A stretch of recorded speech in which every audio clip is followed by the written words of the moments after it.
gran cantidad de asistentes de la licenciatura en Diseño y Producción Audiovisual y público en general, se presentó en el Espacio Inca de Villa María el documental El Camino de Santiago, acerca de la muerte del joven militante Santiago Maldonado. Su director, el reconocido realizador Tristan Bauer, brindó previamente una charla en el estudio Adelqui Pellegrino de la UNBM. Con él dialogamos en esta nota. Cuando llegaron las primeras noticias de que había un desaparecido en la Argentina, cuando llegaron los primeros ecos de que había un desaparecido en la Patagonia, cuando llegó su nombre, Santiago Maldonado, cuando nos enteramos que era un joven, un grupo que muchos no nos conocíamos entre nosotros, quisimos sumarnos a aquel reclamo inicial de aparición con vida de Santiago Maldonado. Y entonces algunos de ese grupo decidió viajar a la Patagonia y bajo la investigación periodística que comenzó a hacer uno de nuestros compañeros, empezamos a filmar, a ponerle imágenes a una historia que hasta ese momento tenía muy pocas imágenes.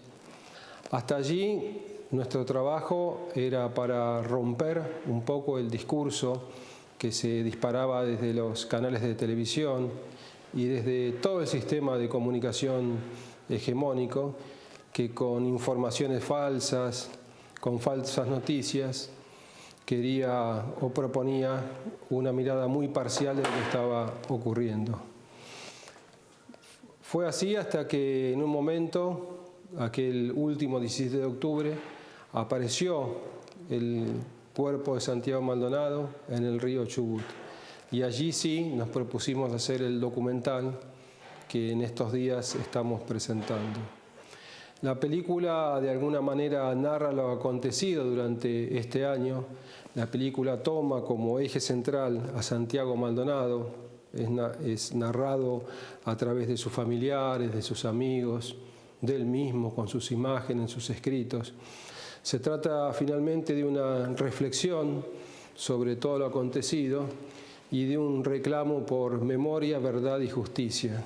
Memoria, verdad y justicia por esas muertes jóvenes en la Patagonia, Santiago Maldonado, Rafael Nahuel, y un no a ese silencio que quiere imponer el gobierno de Mauricio Macri, su ministra de Seguridad, Patricia Bullrich, cuando desde la mesa de Mirta Legrand dice, muy liviana de cuerpo, Santiago Maldonado se ahogó y aquí concluye la historia y yo tengo la verdad. Eso no es así, sino que la historia de Santiago Maldonado es muy profunda y la investigación sigue en desarrollo. Una investigación que mientras hacemos esta entrevista sigue teniendo como carátula desaparición forzada de personas.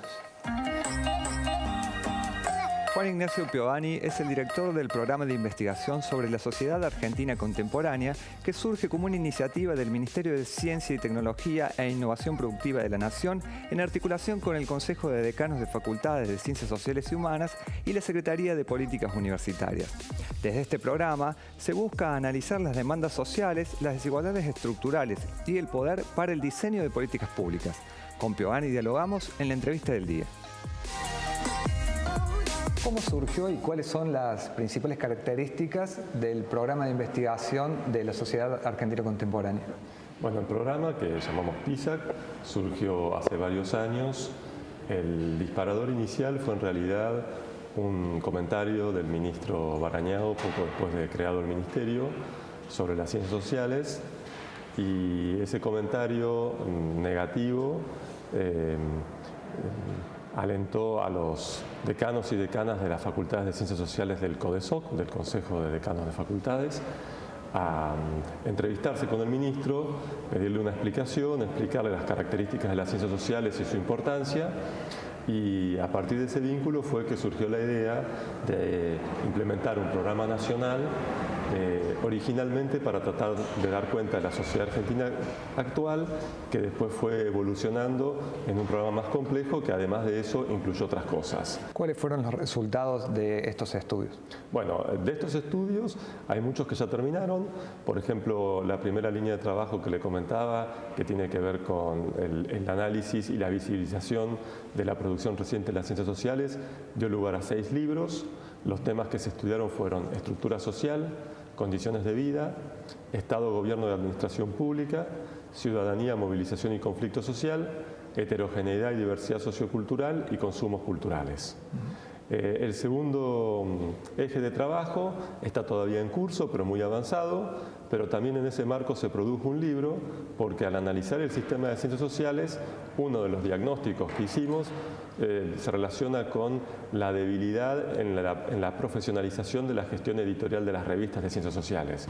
Y de la tercera línea completamos la primera encuesta, que es la encuesta sobre estructura social, y con los resultados de esta encuesta publicamos hace pocos meses un libro que se llama La Argentina en el siglo XXI, cómo somos, vivimos y convivimos en una sociedad desigual, que es un libro de unas 640 páginas, que aborda una gran cantidad de temas vinculados con este eje central de estructura social, movilidad y condiciones de vida. Usted al comienzo de la charla mencionaba una entrevista al ministro Barañao en la que se refería a las ciencias sociales. ¿Qué lugar ocupan las ciencias sociales en el sistema académico argentino?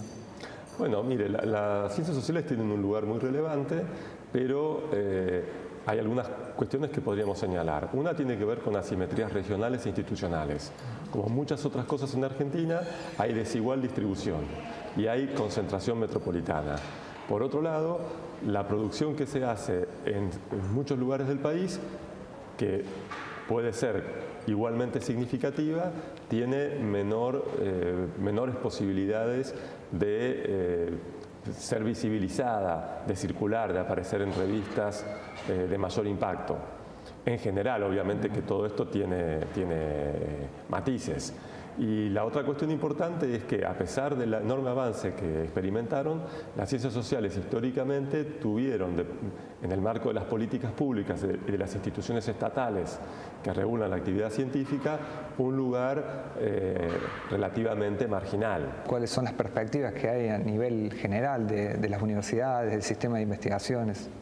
Mire, las perspectivas, si uno tiene en cuenta las políticas, ya sea las políticas deliberadas o las omisiones, el panorama es muy negativo, la perspectiva es muy negativa. Pero también es verdad que en las universidades y en las instituciones científicas hay una tradición de lucha y de resistencia, y estamos viendo en este momento que las y los profesores y las y los investigadores del CONICET y de otras instituciones se están desde hace mucho tiempo organizando y movilizando para tratar de contrarrestar estas políticas del gobierno nacional. Cerramos este segundo bloque de Uni el Día. Vamos a una pausa y ya regresamos.